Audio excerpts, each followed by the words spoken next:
Hello সবাইকে। আজকে রাতটা আমার জীবনের সবচেয়ে অকওয়ার্ড রাত ছিল আসলে। কি হয়েছিল জানলে অবাক হবেন। ভিডিওটা আজকে একটু আলাদা। তো আজকে ভিডিও সম্পর্কে জানতে অবশ্যই আমার সাথে শেষ পর্যন্ত থাকবেন আশা করি। আজকে আমার জীবনের একটা খুব ইমোশনাল মুহূর্ত শেয়ার করব আপনাদের সাথে। তো কেমন আছেন সবাই? আসসালামু আলাইকুম। আশা করি সবাই ভালো আছেন। আল্লাহর অশেষ রহমতে আমিও ভালো আছি। মনিস ডেইলি লাইফ থেকে আমি মনি। কাছের ও দূরের সবার সুস্বাস্থ্য কামনায় আমি আরেকটি ব্লগ শেয়ার করতে যাচ্ছি আপনাদের সাথে। আশা করি সবাই আমার সাথে থাকবেন। ভিডিওর শুরুতে সবাইকে অনুরোধ করব, সবাই প্লিজ আমার চ্যানেলটা একটু সাবস্ক্রাইব করে দেবেন। আর ভিডিও একটি অংশ ভালো লেগে থাকলে তাহলে সবাই একটি লাইক করে আজকে আমার জীবনে একটা খুব ইমোশনাল মুহূর্ত শেয়ার করব। আসলে মা তো সবসময় আমার সাথে থাকে না। বিয়ের পর মেয়েদের জীবনটাই আলাদা হয়ে যায়। নিজের ঘরবাড়ি ছেড়ে অন্য একটা নতুন সংসারে মানিয়ে নিতে হয়। তাই মা যখন হঠাৎ আসে মনটা একদম অন্যরকম হয়ে যায়। মনে হয় ছোটোবেলার দিনগুলো আবার ফিরে এসেছে। সেদিনও ঠিক এমনই একটা ঘটনা ঘটলো। হঠাৎ করে মা আর বোন ইফতার নিয়ে চলে এলো। দরজা খুলতে আমি একদম অবাক হয়ে গেলাম। একটা আলাদা রকম সুখ মনে ভরে গেল। আসলে মাকে দেখেই মনে হয় পৃথিবীর সব চিন্তা দূর হয়ে গেছে।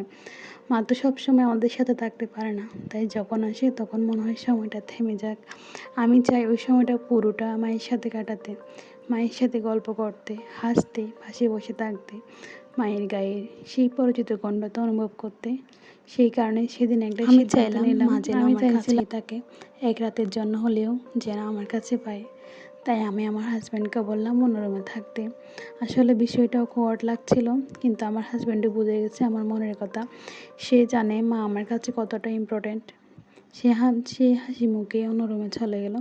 সেদিন রাতে আমি মায়ের পাশে শুয়েছিলাম। মনে হচ্ছিল আমি আবার ছোট হয়ে গেছি। মায়ের সাথে গল্প করতে করতে সময় কেটে যাচ্ছিল। পুরনো দিনের কত স্মৃতি মনে পড়ছিল। ছোটোবেলায় মা কীভাবে আমাদের যত্ন নিত। মা বলেছিল তুই এখন বড় হয়ে গেছিস, কিন্তু আমার কাছে মা মানেই তো সে আগের মতোই। মায়ের কাছে চলে গেলে এখনও মনে হয় আমি ছোট। মায়ের পাশে থাকলে একটা নিরাপত্তা অনুভব হয়।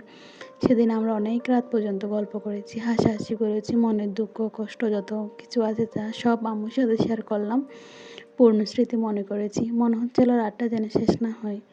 আসলে মেয়েদের জীবনে মুহূর্তগুলো খুবই স্পেশাল। বিয়ের পর মায়ের সাথে কাটানোর সময় খুব কম হয়ে যায়। তাই যখনই সুযোগ পাই তখনই মন ভরে মায়ের সাথে সময় কাটাতে চাই। মায়ের পাশেই শুয়েছিলাম, ছোটো বোনকেও রেখেছিলাম সাথে। সেদিন রাতে আমি খুব হ্যাপি ছিলাম। মায়ের পাশে শুয়ে মনে হচ্ছিল পৃথিবীটা আবার আগের মতো। সব দুশ্চিন্তা যেন দূরে চলে গেছে। সকালে মাকে দেখে আবার মনটা খারাপ হয়ে গেল, কারণ জানি আবার মা চলে যাবে, আবার আগের মতো দূর হয়ে যাবে, দূরে চলে যাবে। তাই আমি চেষ্টা করি যখনই মা আসে ওই সময়টা পুরো তার সাথে কাটাতে, মাকে কাছে রাখতে, মাকে অনুভব করতে, কারণ মা তো সবসময় থাকে না। আর সেই সময়টা আমাদের জন্য সবচেয়ে মূল্যবান। আজকে এই ছোট গল্পটা ছিল সে এক রাতে, একটা সিম্পল কিন্তু খুব ইমোশনাল রাতের। মায়ের ভালোবাসার কাছে সব কিছুই ছোট লাগে। আপনাদেরও কি এমন হয়? মায়ের লেগে আপনারাও আবার ছোট হয়ে যান?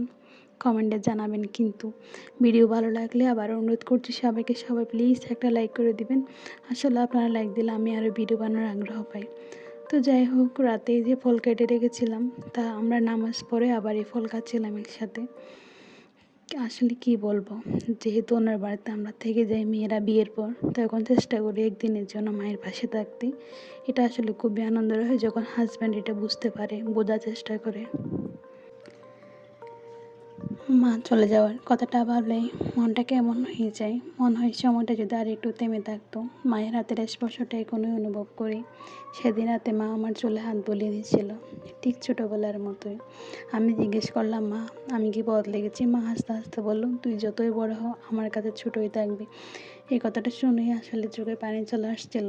বিয়ের পর জীবনে অনেক কিছুই বদলে যায়, কিন্তু মায়ের ভালোবাসা কখনো বদলায় না। সেদিন আমরা অনেক হাসাহাসি করেছি, মাঝে মাঝে চুপ করেছিলাম। কিছু অনুভূতি বাসায় আসলে বলাই যায় না, শুধু পাশে থাকলেই শান্তি লাগে। আমার হাজব্যান্ডও বুঝেছে, যে আমাকে সময়টা দিয়েছে। ওর এই বোঝাপড়াটা আমার কাছে অনেক বড় ব্যাপার। আসলে সংসার মানে শুধু দুজন না, দুই পরিবারও। আর এই বোঝাপড়ার সম্পর্ককেই সুন্দর রাখে। মায়ের সাথে এক রাত থাকলেও মন ভরে যায়। সকালে উঠে একসাথে চা খাওয়া স্পেশাল মুহূর্ত। মা বলেছিল ভালো থাকিস, নিজের খেয়াল রাখিস। সেই কথাগুলো সবচেয়ে দামি উপহার। আসলে মা চলে যাবে ভাবলে অনেক খারাপ লাগতেছিল, ঘরটা কত ফাঁকা হয়ে যাবে। কাঠটা তখন আগের মতোই লাগে না, মনে হয় একটু আগেও মা এখানে থাকবে কিন্তু একটু পরে থাকবে না। আসলে এই ছোটো ছোটো স্মৃতিগুলো জীবনকে সুন্দর করে তোলে। তাই ভাবলাম আপনাদের সাথে শেয়ার করি, কারণ মা মানে আলাদা এক অনুভূতি। মা যখন আসে মেয়েরা আবার ছোটো হয়ে যায়, এই মুহূর্তগুলোই আসল সুখ। তো আজকের ব্লগ এইটুকুই। যদি আপনাদের একটি অংশ ভালো থাকে আমার ভিডিও, তাহলে সবাই প্লিজ একটা লাইক করে দেবেন। আসসালামু আলাইকুম সবাইকে, আল্লাহ হাফেজ, টাটা।